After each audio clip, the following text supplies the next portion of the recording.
Bareta alas 7. Mga preskong bareta sa lado lokal, nasyonal, internasyonal, asin iba pa. Bareta alas 7. Digdi sa GB. Garantisadong bareta.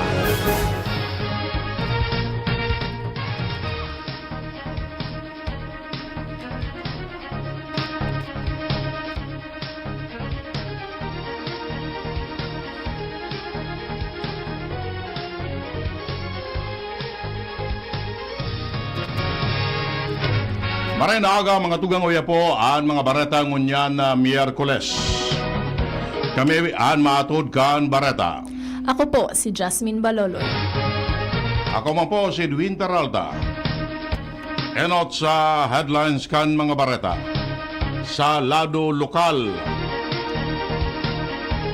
patrabaho sa Peñaranda Park, gustong ipapundo kan sanggunian pang lalawigan kan Albay.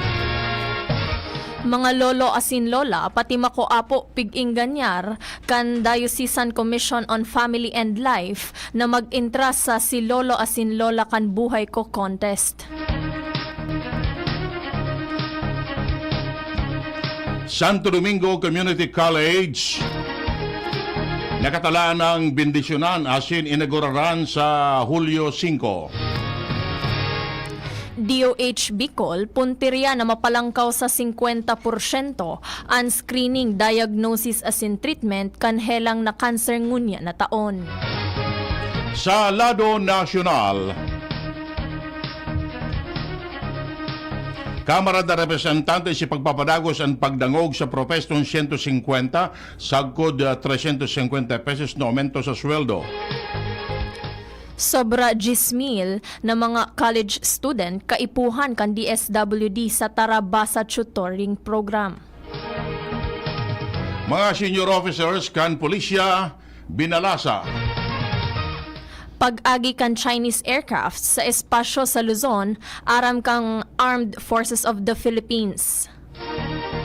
Sa ibang nasyon pagsilyab ng giyera, entry o sa pagultanan kan Lebanon asin Israel, pigpupugulan kan Estados Unidos. Baretang sports, Splash Brothers nagseparar na. Klay Thompson naglukso na sa Dallas Mavericks. Detalles kan bareta. Enot sa lado lokal. Ang baretang ini hatod sa Indokan. Plemex. Pag may ubo o hika, Plemex agad. Basta lagundi, Plemex. Porsigido ang sanggunian pang lalawigan kan Albay na ipapundo para mientras ang patrabaho sa Peñaranda Park. Sa kod na dain ni magaganagong koordinasyon ang 2nd District Engineering Office. Dalandigdi sa rong resolution ang ibinusol ni kinatawan Dante Arandia na minahagad sa 2nd District Engineering Office na suspenderon na ang patrabaho asin linawon ang mga kaputan kan Hunta Provincial may kinaraman sa nasabing proyekto. Dapat man ay paluwanag kung ano ang mangyayari sa mga importanteng landmark o historical landmark sa nasabing parke. Sa regular session kasuhapon kan Hunta Provincial, naging presente sinda Provincial Engineer Dante Baclao. Asin iba pang mga department heads, mantang sinabi na ang DPWH, ang implementing agency, kan sanggatos milyones pesos na kantidad ng proyekto na ahali sa General Appropriations Act. Bigdala umang na sa masunod na regular session kan Junta Provincial, imbitado ang mga opisyales kan 2nd District Engineering Office para ipaluwanag ang mga aspeto sa pagretoke sa Peñaranda Park. Ang baretang ini hatod sa Indokan, Mega One. Ang Mega One ay may 21 sangkap para matulungan ka sa iba't ibang karamdaman tulad ng diabetes, high blood, stroke, arthritis, kidney failure, cancer, viruses, at iba pa. Tumawag kay Doc Joy Bitito sa 0998-975-8121 or 0917-853-8933. Target kan DOH Bicol na maitaas sa 50% ang screening, diagnosis as in treatment kan cancer ngunya na taon. Sa press conference, sinabi ni DOH Bicol Regional Director Dr. Rodolfo Antonio Albornoz na igwanin 4.6 milyones pesos na pondo ang sa indang ahensya para sa cancer program. Tinawang doon kan opisyal na sa paagi kaini ipapadagos ang mga trainings para sa mga health workers para sa screening as in treatment. Apwera kaini, tututukan man ang pag-establish nin scale-up cervical cancer elimination with secondary prevention strategy o success project sites, mantang mas magiging functional naman ang regional core team promotion as in awareness campaign.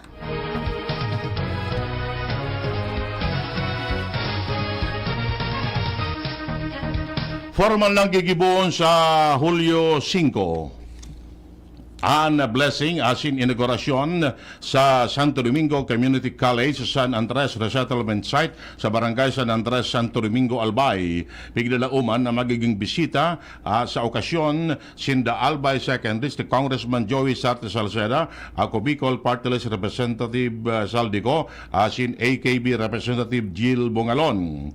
Ang pagkakaigwanin Santo Domingo Community College sa arong realisasyon kan administrasyon na Alcalde June Agwas kan Santo Domingo, Albay na makapagtaon ng libreng edukasyon sa mga estudyante sa koleyo, abesar kan pagkontra kan nagkapara sa mga miyembros kan sanggunian bayan na may pasar giraray ang lakdang sa konseho na saro sa requisitos para makakuha ng permiso sa Commission on Higher Education. Ang SDCC tinugutan na kan CHED na mag-ofrecer ng 2 computer courses ngunya na school year 2024-2025. Nakapagkondukta naman ng entrance examination ang SDCC asin 165 mga aplikante ang kwalifikado para digdi. Sinabi ni Alcalde Aguas, 200 na mga estudyante ang target na maging beneficiaryo kan libreng edukasyon ngunya na school year. Idinungang pa kan Alcalde na maawot niyang sa mga masunod na taon makapag-ofrecer nin criminology courses sa SDCC. Nagkakaigwanin mga proactive measure ang Department of Agriculture Bicol kontra sa naglalakop na Q fever sa nasyon. Katakudigdi ang pag-reactive sa Regional Quick Response Team on Animal Diseases para mabantayan ang paglakop kan mga imported na karne sa rehiyon. Mahigpit man ang implementasyon kan quarantine protocols as in checkpoints sa manlain-lain na parte kan rehiyon, partikular na sa probinsya kan Camarines Norte. Mientras tanto, nangapudan man ang DA Bicol sa mga gobyerno probinsyal as in veterinary offices, as in municipal agriculture offices na maging alerto sa paglakop o sa mga naglalakop na helang.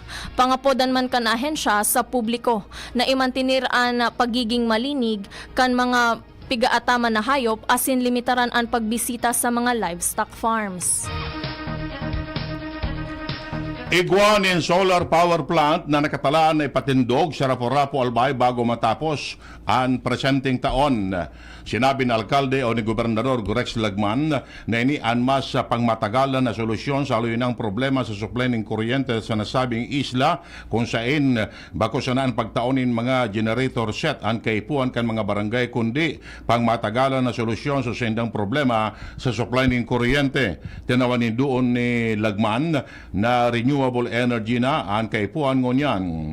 Para sa mga genset na pigahagad kan mga barangay, kaipuan man in long-term solution sa problema sa kuryente. Matatandaan na maigpit na ipigabubusol kan gobyerno probinsyal kan Albay ang Renewable Energy Hub pag-abot sa taon 2030. Pigpepreparar ngunyan kan gobyerno probinsyal kan Albay an maabot sa 1,000 na mga manok na ipapanao sa mga paraatamanin urig sa banwaan kan Tiwi na naapektaran kan African Swine Fever o ASF sa lugar. Sigon kay Albay Veterinary Office Head Dr. Pancho Melia, daimahaloy mariresibi na kan maabot sa 83 na mga swine farmers an ipigpromisang mga manok ni Gobernador Rex Lagman kasabay kan ipapanao kaining ning pigsararong sakunin bagas kan nakaliis na bulan. Ang nasabing mga manok an pwedeng paramientras na kabuhayan kan mga ini mantang nagahalat na maideklarar na salbado na asin pwede na liwat sindang mag-atamanin urig. Sangunyan, pigahalat na sanakan Albay Veterinary Office na maideklarar na pink zone an banwaan hali sa red zone o infected zone tangani na masyerto na makabalik na sa normal ang pigaatama na urig sa nasabing lugar.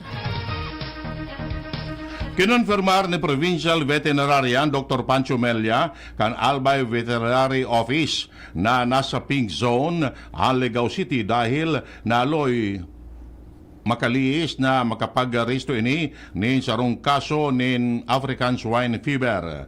Sigun sa iya, dahil na nadagdagan pa ang bilang na naresto sa barangay Santa Cruz kung kaya tulos man na nakabalik sa pink zone ang Legao City.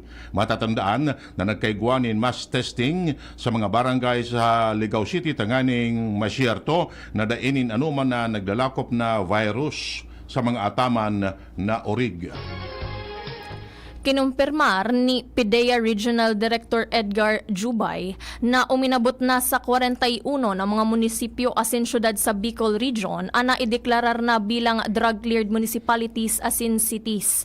Base sa pinakaultimong datos kan ahensya, 5 mga banwa ana ang naideklarar na drug-cleared sa Albay, 5 man sa Camarines Norte, 9 sa Catanduanes, 10 sa Camarines Sur, 10 munisipyo asin syudad sa Sorsogon, asin sarong munisipyo naman sa probinsya kan Masbate. Matatandaan nagkaigwanin assessment, approval and declaration kan mga drug-cleared asin drug-free municipalities and cities ang Regional Oversight Committee on Barangay Drug Clearing Program kung saan nakadagdag sa nasabing listahan kan mga drug-cleared municipalities ang Banwaan kan Malinaw asin nito hali sa probinsya kan Albay.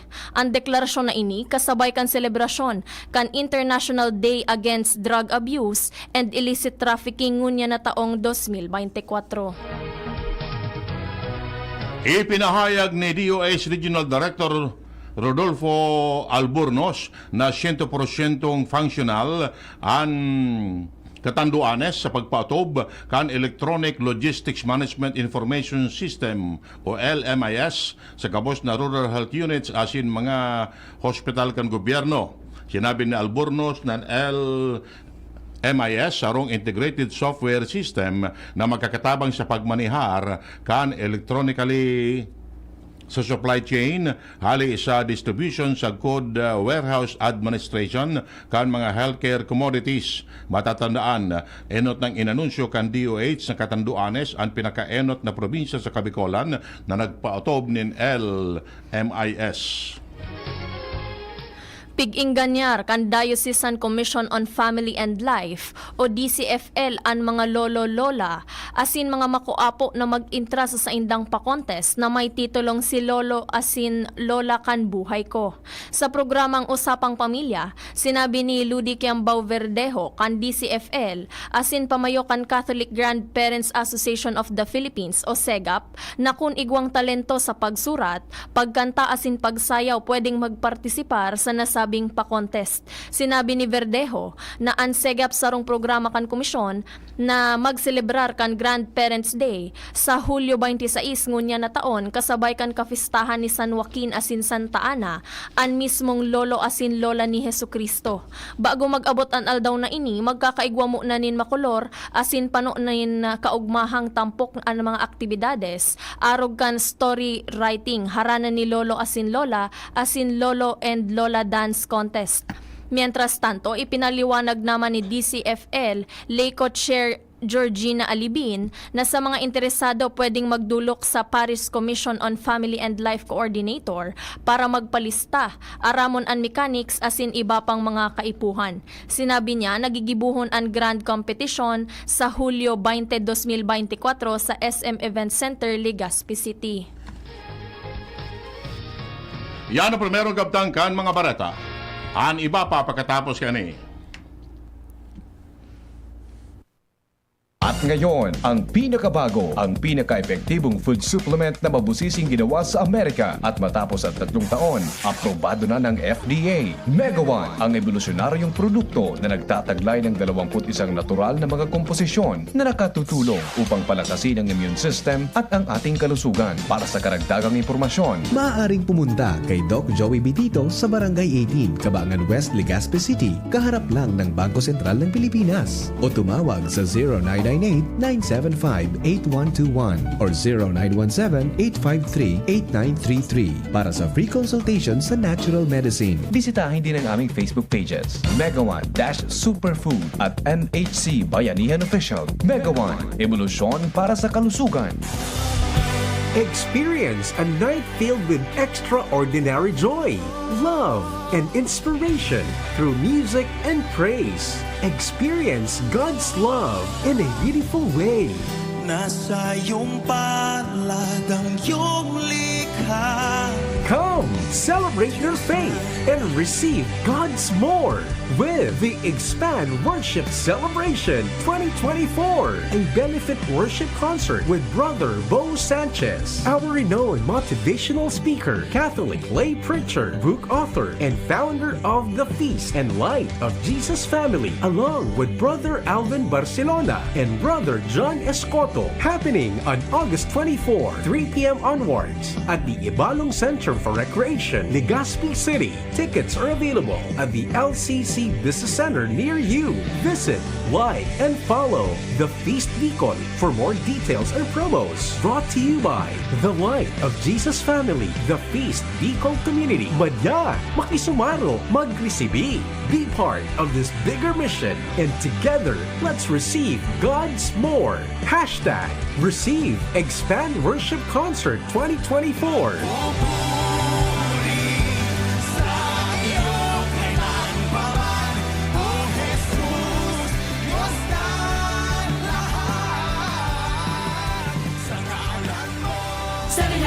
Ilayo ang inyong mga chikiting sa peligrong hatid ng sigarilyo. Alam nyo ba ang alinsunod sa Executive Order 26 na nilagdaan noong 2017, bawal magbenta ng sigarilyo sa menor de edad? Alam nyo rin ba ang bawal magtinda ng sigarilyo malapit sa mga paaralan at palaruan? Maging magandang halimbawa para sa kabataan. Say no to Yossi para walang pagsisisi. Quit now. Dial 1558 for assistance. Isang paalala mula sa inyong DOH Bicol Center for Health Development. Ubo, plemang nakabara, hirap sa paghinga. Dapat may dalang ginhawa. Kaya lagi kong bitbit, Plemex Forte Capsule. Ang Plemex Forte Capsule ay gawa sa halamang lagundi. Ginhawa sa ubo at hika. Magaan dalhin, madaling inumin. Plemex Forte Capsule. Basta lagundi, Plemex. Vitex Lagundo L is the generic name of Plemex Forte. If symptoms persist, consult your doctor. Tanggal ang plema, tigil ang ubo. Maluwag ang paghinga sa Plemex Forte. Basta lagundi, Plemex. Ang Plemex Forte Lagundi Capsule ay mabibili sa pangunahing butika o drugstore na malapit sa inyo. Igwa akong may picture, tuwa na bisto mo. Si Jessup Salceda ang kaibahan mo. Dakol na patunayan na matean ang serbisyo. Ang progreso, pinapulos na, ipapadagos ni Jessup Salceda. Serbisyong may puso, yan nga si Jessup Salceda. Nak, iabot mo tong 50. 20 lang naman ang isa. Bayad po! Oh, sukli! 5 piso? Gets ko yan! 15 minus 40 is equal to 10. Manong, 10 po dapat na sukli ko. Ay, sensya na. Galing mo naman. Talino Activated sa tulong ng Talino Booster Formula from multivitamins, minerals plus lysine Nutroplex. With proper diet and exercise, bilis isip, todo focus at bilis diskarte pa ang anak mo. Alagang Unilab yan. Multivitamins plus minerals plus lysine is the generic name of Nutroplex. Kapag nagkakaedad na, mas importante ang proper lifestyle. Jogging tayo pa! Sige nak! Maliwanag ang benepisyo ng tamang pagkain at ehersisyo, kasama pa ang pag-inom ng Optin. May nutrients ng lutein, vitamin C, E at zinc. Parte na ng aking daily regimen. Ganda talaga ng view dito pa. Kitang-kita. Mahalagang paalala, ang Optin ay hindi gamot at hindi dapat gamitin panggamot sa anumang uri ng sakit. Labanan ang maagang panlalabo ng paningin sa tulong ng Optin. Kitang-kita ang kalusugan. Mabibili sa mga leading drugstores nationwide. Okay ka na, Nay? Yes, anak. Bumuti na ang pakiramdam ko. Ay, salamat. Kaya pagdating sa gamot, tiwala ako sa Actimed. Napakagaan pa sa bulsa. Up to 85% ang natitipid ko sa Actimed kumpara sa branded na gamot. Kaya may extra tayo today. Tara na, ipasyal tayo. Ay, salamat sa wise kong anak. Salamat sa Actimed Quality Generics. Diyan lang yan sa Generica Drugstore. If symptoms persist, consult your doctor. Abot kayang gamot na singbisa ng branded? Mag-Actimed by Generica Drugstore. Sa Actimed Quality Generics, abot kaya ang ginhawa. Punta na sa Generica Drugstore. If symptoms persist, consult your doctor. Adrian Salceda, Adrian Salceda.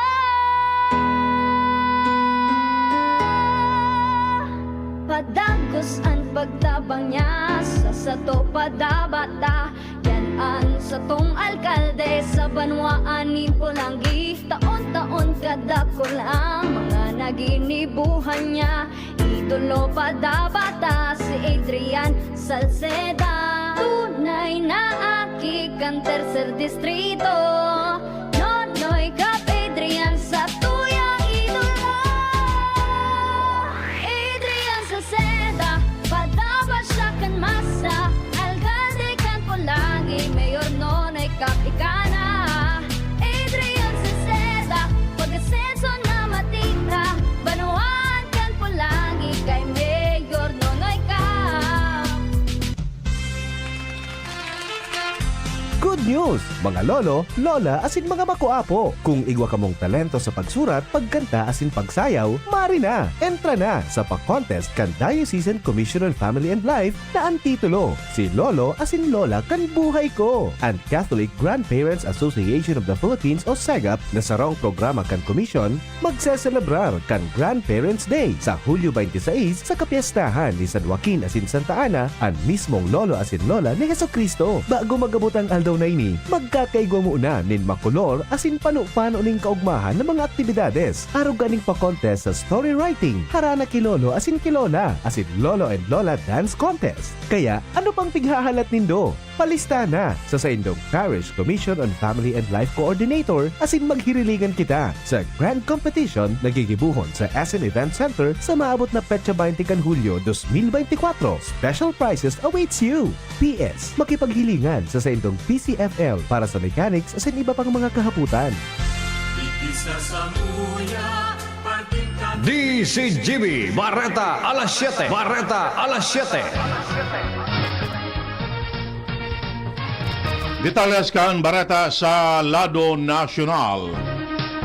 Ipagpapadagos kan Kamara de Representantes ang pagdangog sa propestong dagdag na 150 sa kod 350 pesos sa kada minimum na aldawan na sweldo.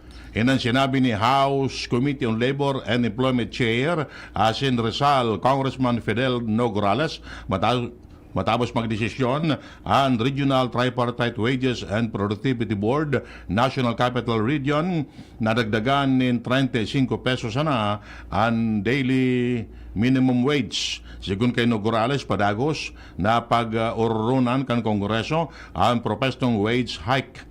Ang gusto ninda ay makahanap nin magayon na compromise na masimbag sa pangangaipo kan mga obreros na daiman ikakalugi kan mga nagtataonin trabaho. Sinabi ni Nograles na pigiling man kan committee ang iba pang paagi para matabangan ang mga obrero para sa pag-aumento sa sweldo.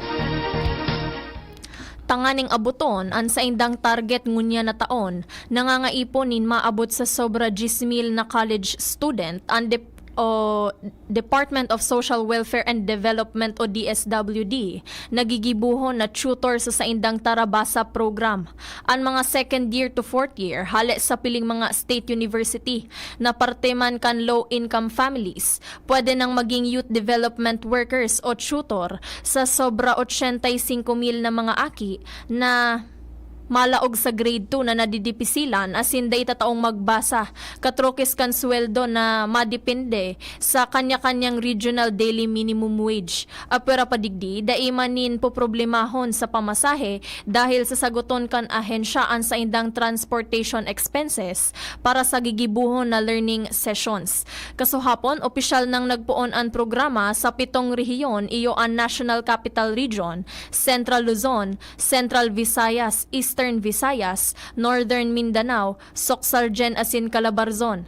4 na semana man ang durasyon kan programa na nakatalaan na matapos sa Hulyo 26.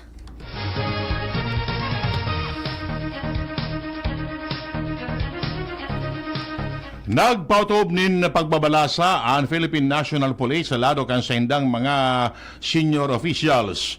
Base sa direktiba ni PNP Chief General Romel Francisco Marbil, hinali na bilang Area Police Commander kan Western Mindanao si Lieutenant General Jonel Estumo asin ibinalyo ini sa APC Southern Luzon.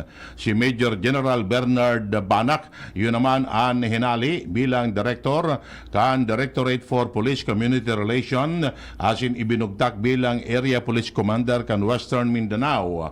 Hinali man bilang Area Police